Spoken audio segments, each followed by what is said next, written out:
My name is Cora Vance. I'm 38, and I found out exactly what my mother thought of me from the middle of a ballroom, under a chandelier I had paid for, in front of 300 people in evening dress. She didn't know I'd paid for it. That was the whole problem, and that was the whole gift. The betrayal was 9 words long. My mother put her hand on a senator's wife's arm, tilted her chin toward me the way you'd nod at a coat check girl, and said, "Oh, ignore her. She just scrubs office floors." And then she laughed, that bright little laugh she saves for rooms with money in them, and turned her back on me so smoothly it was almost a dance step. What happened in the next 90 seconds undid 30 years of being the family's quiet checkbook. I didn't raise my voice. I didn't raise my hand. I didn't have to. There was already one name on the document that built the entire night, a name my mother had spent 6 years trying to find and impress. It was mine. I want to tell you the whole thing, slowly, because the part that broke her wasn't the part you'd expect. It wasn't the announcement. It was what came after, when she finally understood who'd been carrying her all along. If you've ever been the one your family treated as labor instead of love, the reliable hands and the open wallet and never quite a person, this story is for you. If you've ever been introduced by what you do instead of who you are, you already know the exact temperature of the air in that room. Drop a comment and tell me who in your life decided your steadiness was a thing they were owed. And subscribe, so the next one finds you, because I tell one of these every week and they're all true in the ways that matter. Let me back up. You can't understand the gala until you understand the bucket. I started with a bucket. I mean that literally.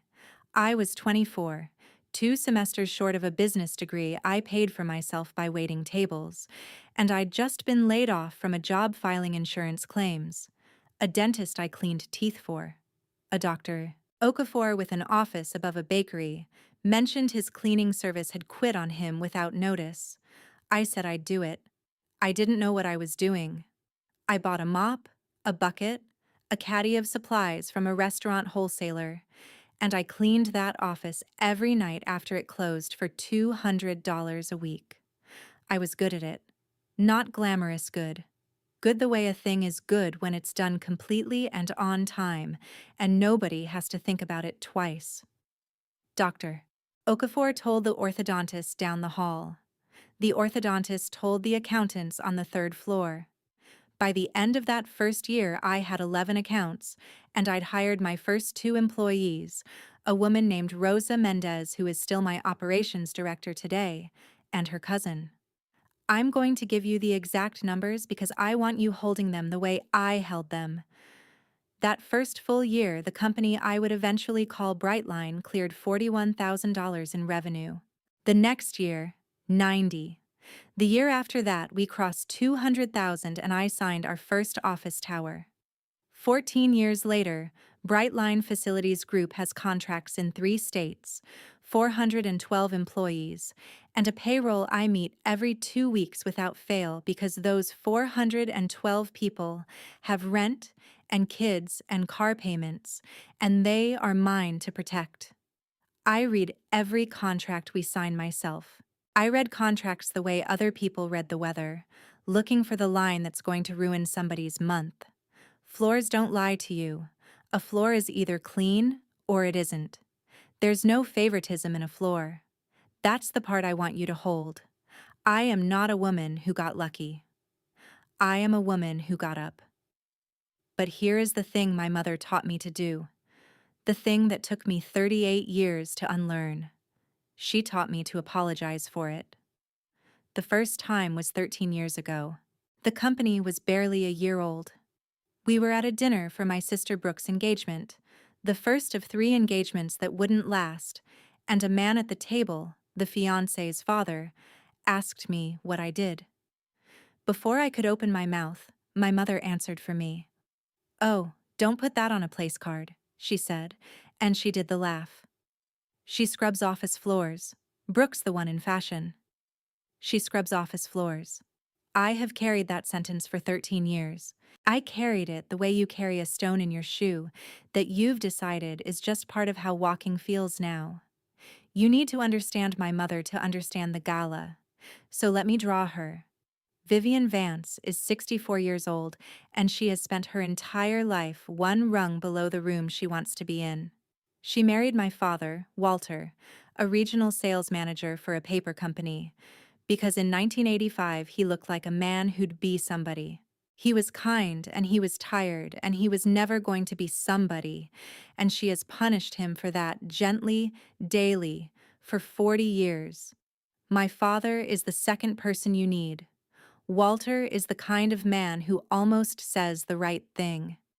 At that engagement dinner, I saw him open his mouth, saw something flicker, and then I watched him pick up his water glass instead and drink. He's done that my whole life. He gets right to the edge of standing up for me, and then he gets thirsty.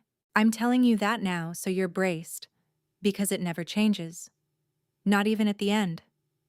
I want you to stop hoping for it. And then there's Brooke, my younger sister, 33, the one in fashion. Brooke has had a boutique, a candle line, a wellness brand, and 140,000 followers who watch her say the word intentional into a ring light. Brooke was the daughter, I was the help. When we were kids and money was tight, I worked. Brooke was protected from the knowledge that money could be tight, because protecting Brooke from reality was the family's central project, and it always has been. Here's the question I asked myself for years, the one I think you've asked yourself too. Why did I take it? Why does the strong one keep showing up to be treated like a vending machine? I'll tell you what I finally figured out. And if you've ever been the dependable one, you already know I'm right. I took it because somewhere very young I made a trade in my own head. I decided that being needed was the same as being loved.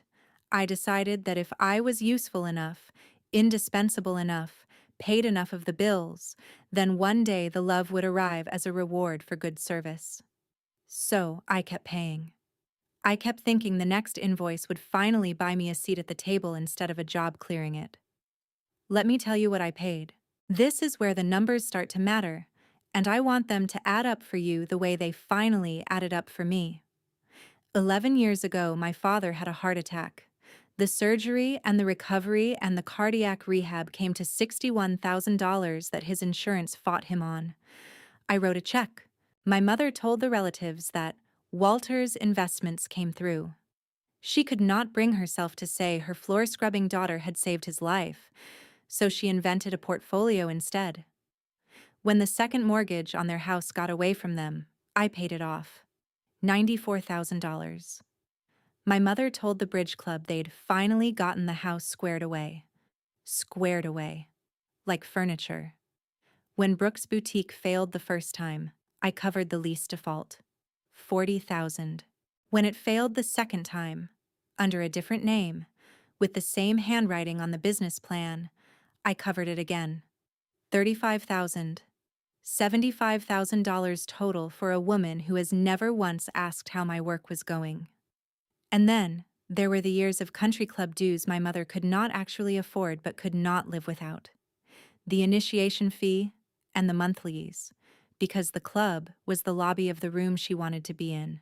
$48,000, paid quietly through an account she thought belonged to my father. Added up. 61, 94, 75, 48, and 22,000 more in the small constant leaks, the emergencies, the just this once texts that came every few months. A little over $300,000 in 11 years, given to people who introduced me as the woman who scrubs office floors. I never told them. That's the part you're going to want to yell at me about, and you'd be right. I funneled it through a holding company my attorney set up, the same structure I use for the business, so it always looked like it came from somewhere respectable and far away. I let them keep their story about Walter's investments because the truth embarrassed my mother, and I had been trained since birth to manage my mother's embarrassment as if it were my job. It was the most expensive habit I have ever had. Now, The Gala. I have to back up to the part the title promised you, and it's the hinge the whole thing turns on, so stay with me. 6 years ago, I did something I told no one. I founded a charity, not with my name on it. I'm not built that way. I'd spent my life learning to be invisible, and by then it was the only thing that felt safe. I'd cleaned a lot of buildings full of a lot of suffering over 14 years. I'd mopped the lobby of a women's shelter at midnight more than once. I knew what it looked like when a woman left a bad house with 2 kids and a garbage bag of clothes and $40. So I set up a foundation, the Hartwell Foundation, named for the street the shelter was on, to fund emergency housing and trade scholarships, the kind of program that takes a woman who's only ever been told she scrubs floors and teaches her she can run the company that owns the floors. I endowed it with a founding gift of $1.5 million. And I committed $250,000 a year on top of that. 6 years in, that's $2.75 million. Every cent of it anonymous. The foundation's director, a retired hospital administrator named James Hartwell, no relation to the street. It was a coincidence that delighted us both, was one of 3 living people who knew my name was on the founding charter. The lawyers were the other 2. Here is the part that, when it happened, I genuinely could not have invented. 4 years ago, my mother joined the board of the Hartwell Foundation.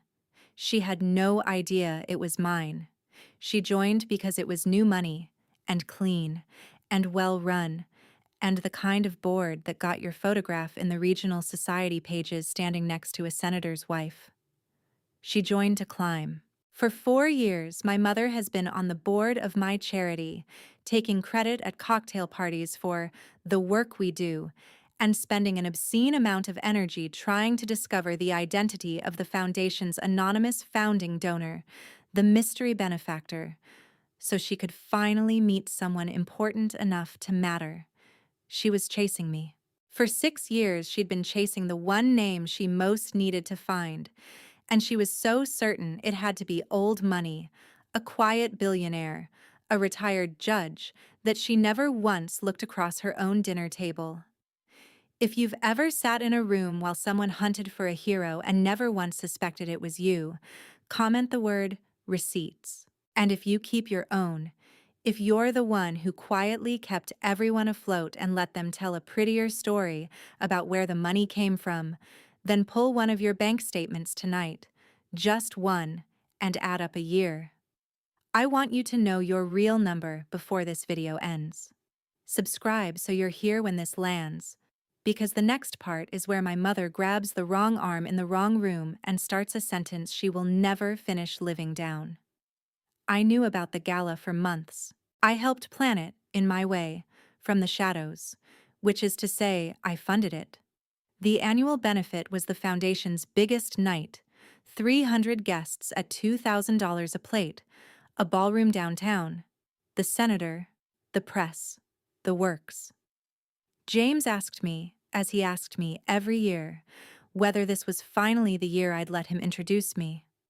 As he asked me every year, I told him no. But this year, something had cracked. My mother had texted me that morning. Not about the gala. She didn't know I'd be there. She texted because Brooke needed $40,000 for a relaunch, and Mom wanted to know if I could help the family the way you always manage to scrape together. Scrape together. As if I dug it out of couch cushions. As if I weren't running a company with 400 employees while she introduced me as a janitor. I didn't answer the text. For the first time in my life, I didn't answer. And I decided, standing in my closet that evening with a black dress in my hand, that I would go to the gala as a guest, sit quietly at the back, watch the work my money did, and let myself have one night of feeling like the somebody my mother had spent her whole life trying to be. I told James only that I'd be attending as Ms. Vance, a donor, and to seat me away from the board. I did not tell him my mother was on his board. I genuinely didn't connect it. You don't expect your 2 worlds to be in the same room until they are. Here is the strategy I'd lived by for 14 years, The thing I want to say out loud because it's the whole spine of who I am. When a building is failing, you do not stand under it and scream. You find the load-bearing element, and you decide whether to brace it or pull it. I had spent my life bracing my family. I went to that gala still believing I'd brace them forever. I did not go there to pull anything down. I want you to understand that, because what happened next was not my plan. It was hers. I would not give my mother noise. I have never once given my mother noise. I give people paper. That's the asymmetry that has won me every fight I've ever had. The other person brings feeling, volume. The story they've decided is true. I bring the document that's true whether anyone feels like it or not. You cannot argue with a balance sheet. You can only get quiet in front of one. The ballroom was beautiful. I'd paid for the flowers without knowing what they'd look like, and they were white and enormous and faintly absurd, and I stood near the bar in my black dress feeling the cold sweat of a woman who has snuck into her own life. The floor under the dancing, by the way, was a checkerboard marble that Brightline had a maintenance contract on. I had, in the most literal sense, scrubbed that floor. I knew the man who waxed it. His name is Daniel, and his daughter is on one of my scholarships. I saw my mother before she saw me. She was holding a champagne flute and the arm of a woman I recognized from the news, a senator's wife, the exact kind of arm my mother had spent 40 years reaching for. My father stood half a step behind her, thirsty as ever. Brooke wasn't there. Galas don't photograph well for her brand. And then my mother's eyes found me, and I watched her do the math. Her daughter. In a $2,000 room. The two facts would not reconcile in her head, and the way she resolved the contradiction told me everything about her I'd spent 38 years refusing to know. She didn't come over warmly. She didn't ask why I was there. She decided, in the half-second it took her to recover, that my presence was an embarrassment to be managed before anyone important asked the wrong question. She steered the senator's wife slightly, the way you'd steer someone away from a wet paint sign, and she said it. "Oh, ignore her." A little laugh. "She just scrubs office floors." "She scrubs office floors." The third time I'd heard that sentence in my life, and the first time I understood it wasn't an insult she happened to reach for. It was the truest thing she believed about me.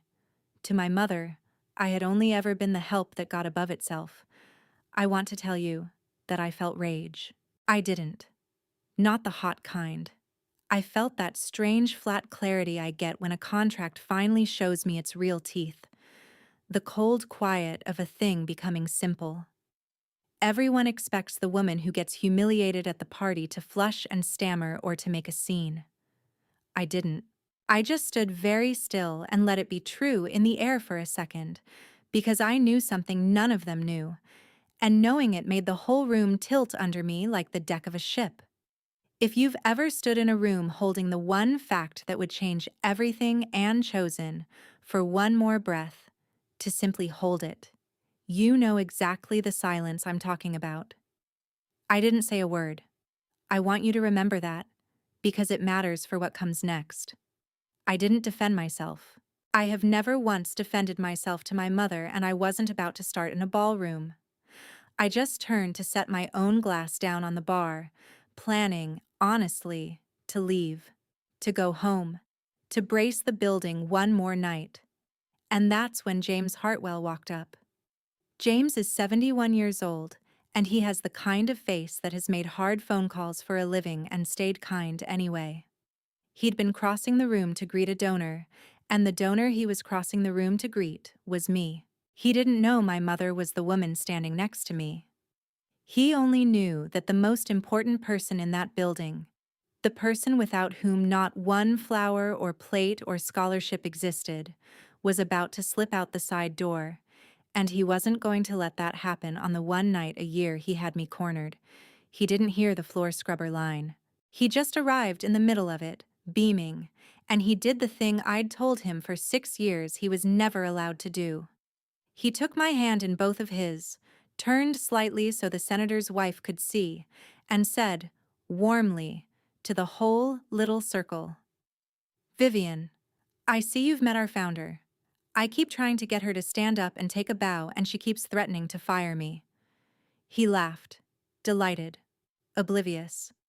"Ladies, this is Cora Vance. Everything you're standing in tonight, the building, the program, the scholarships, all of it exists because of her. She funds this entire foundation. She funds this entire foundation. I have replayed the next 4 seconds more times than I can count. I want to give them to you slowly because they were the most expensive 4 seconds of my mother's life." First, the senator's wife turned to me with the open, recalibrating face of a person realizing they've been standing next to the actual power in the room and treating the famous one as the prize. Second, James kept smiling, still not understanding what he'd walked into. Third, my father made a small sound, a kind of exhale, and I swear I saw him almost smile before he caught himself and got thirsty. And fourth, my mother went the color of the marble floor. I watched the sentence land on her in stages, the way water finds the cracks in a foundation. Founder funds the entire foundation. The anonymous donor she had chased for 6 years, the mystery benefactor she'd reorganized her social life around finding, the woman she had introduced, 4 seconds earlier, as someone who scrubs office floors. It was all the same woman. It was her daughter. And she had said it out loud, to the exact person she most wanted to impress, in front of the room she'd spent 40 years trying to enter. The room didn't go silent all at once. It went silent in a wave, the way a tide pulls back, as the people nearest us heard and turned, and the people near them turned to see what they were looking at. Within seconds, a whole crescent of the ballroom had quietly rotated to face my mother, who stood there with her champagne flute and her borrowed arm and her ruined laugh, looking at me as if I had done something to her. I hadn't done anything. That's the part the karma stories never get right. I didn't pull the trap. She built it, baited it, and stepped into it in front of 300 witnesses, and the only thing I did was decline, for one night, to hide.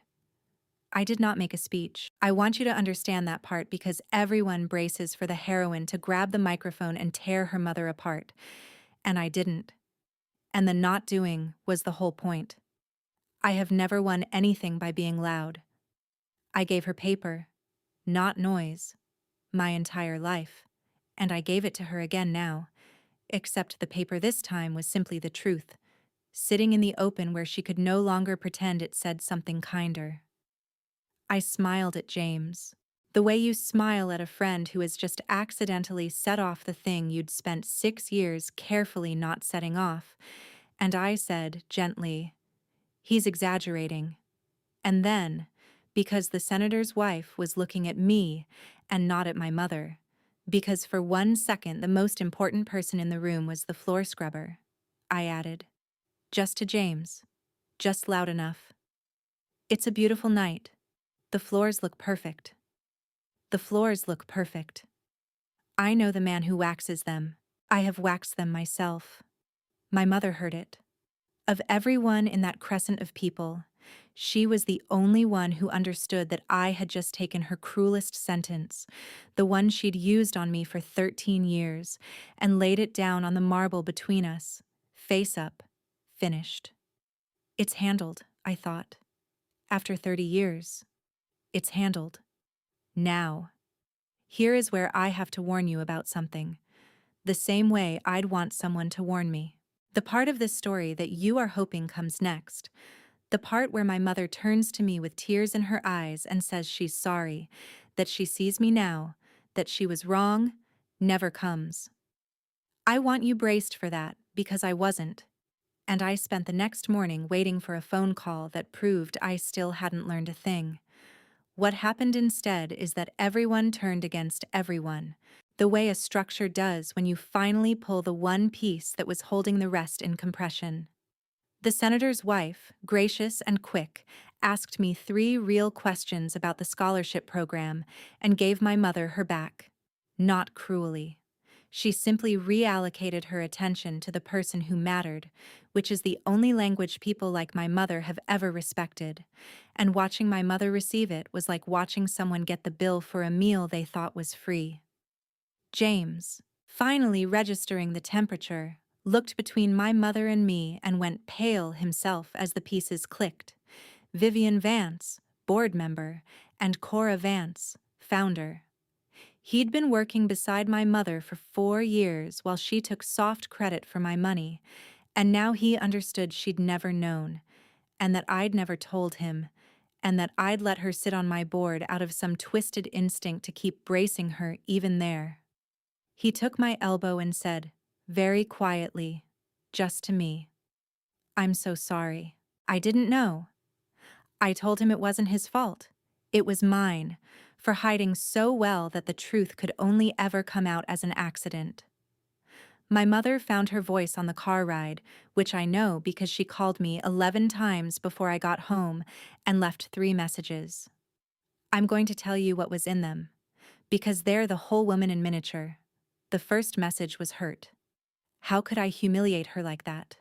How could I let her find out in front of people? As if I had arranged the introduction. As if the embarrassment of being a secret millionaire's mother was an injury I'd done to her. The second message was the pivot, and it came faster than I expected. By the second message, she had already decided that this was, in fact, wonderful news. That of course she'd always believed in me. That we should have lunch. That there was so much we could do together now. That the foundation could really benefit from her connections and my resources. Resources. 11 hours after calling me a floor scrubber, my mother was pitching me a partnership. The third message is the one I kept. In the third message, her voice dropped into the register I'd been chasing my whole childhood, the warm one, the one I'd have crawled across glass for at 20. "Cora," she said. "Sweetheart, I think we both said things tonight." We both. I hadn't said anything. "Let's not let pride cost us a family. Call your mother." Let's not let pride cost us a family. From the woman who had spent 40 years calculating, down to the country club dues, exactly what a family was worth to her. I didn't call her back. Instead, I did what I do. I read the contracts. Because here's what I realized that night, sitting at my kitchen table at 2 in the morning with 11 years of bank records open in front of me. I had been managing the load on that building for so long that I'd forgotten I was the only thing holding it up. Pull me out, and there was no structure. There was just 3 people who had never learned to stand because I'd been standing for them. So I went through it, line by line, the way I read everything. The country club dues ran through an account my mother believed was my father's. It wasn't. It was mine. I'd been auto-paying it for 9 years. I called the club Monday morning and canceled the automatic payment, and I had my attorney send a clean, unemotional letter to my parents informing them that the membership was theirs to continue at their own expense going forward. No accusation, just paper. Just the truth that the dues had a source, and the source had a name. Brooke's relaunch, the $40,000 my mother had texted me for, never came. I didn't refuse it in a fight. I simply didn't send it. And when Brooke finally called me herself, the first time she'd called me in over a year, and opened with, "Mom said you'd help," I told her calmly that I'd be glad to talk about a real business plan, with a repayment schedule, the way I'd lend money to anyone, and that the gifts were finished. Not cruelly, the way you'd explain a policy. Brooke called me a few names I won't repeat for this audience and hung up. The boutique didn't relaunch. I've made my peace with that. You can't keep funding someone's failure and call it love. I'd been calling it love for 13 years, and it had never once been love. It had been rent on a seat at a table I was never going to be offered. My father called once. Just once. And this is the part I told you to brace for. He didn't apologize either, not really. He called and he was quiet for a while, and then he said, Your mother's very upset. Not are you okay? Not I'm proud of you.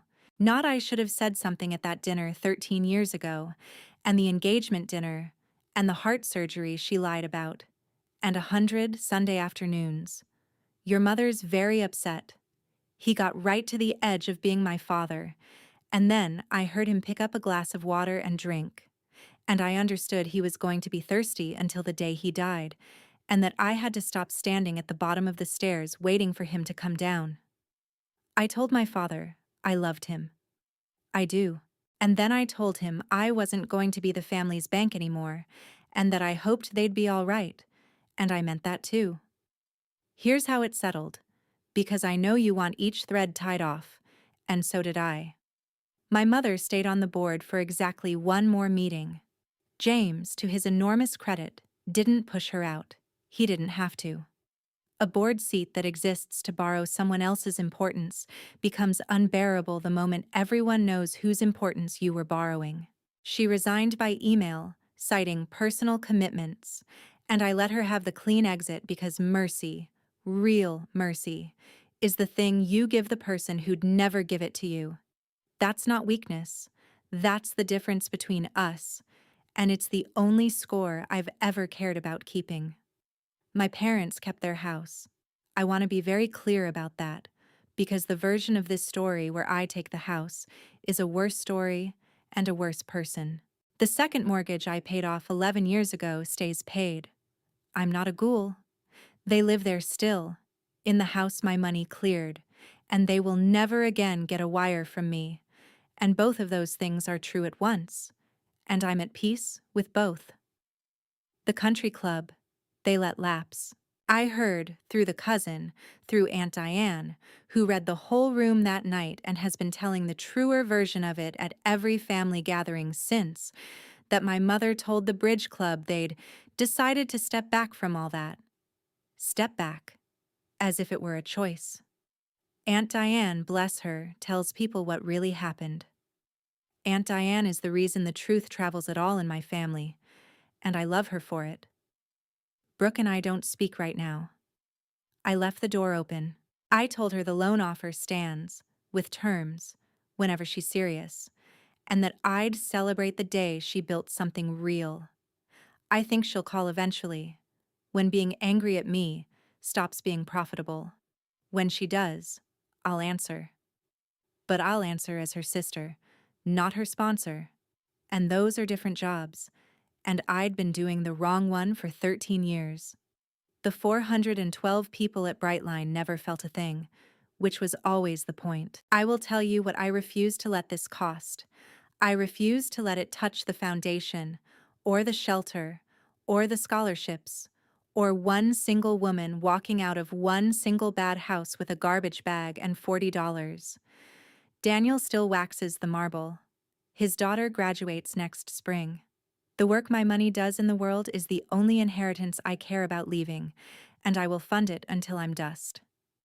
There's one thing I kept. The night of the gala, the foundation had little programs printed, cream cardstock, the night's donors listed inside. The anonymous founding gift was listed the way it always is, one line, no name, a founding friend. I took one of those programs home and I keep it in my desk drawer, not as a wound, as a fact. A reminder that I spent so many years making myself invisible to keep my mother comfortable, that the truth about my own life could only escape by accident, in a ballroom, out of a kind man's mouth. I keep it so I never go invisible again.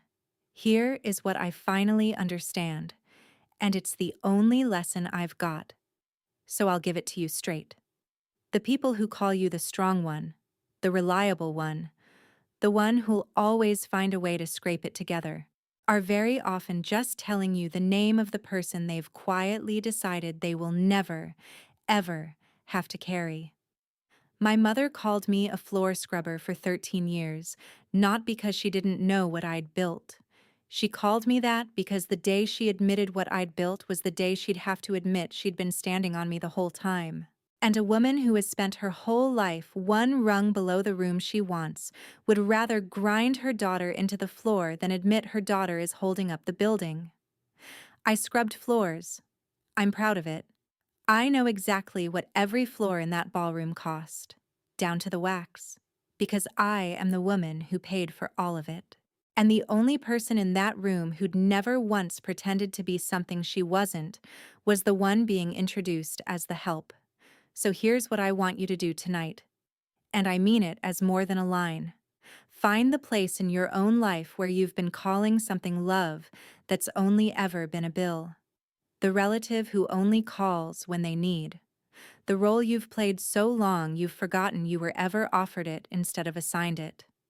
Pull one statement. Add up 1 year.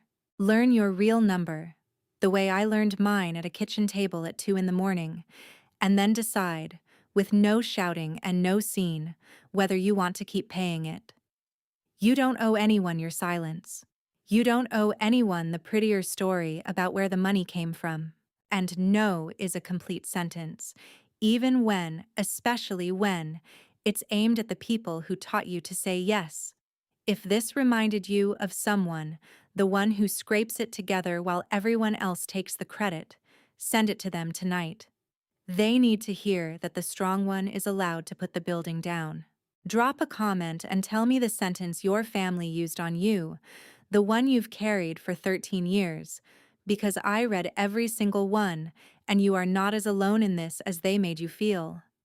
Hit subscribe so the next story finds you, and share this with the one person who's been holding up a house full of people who never once asked if she was tired. I'll see you in the next one.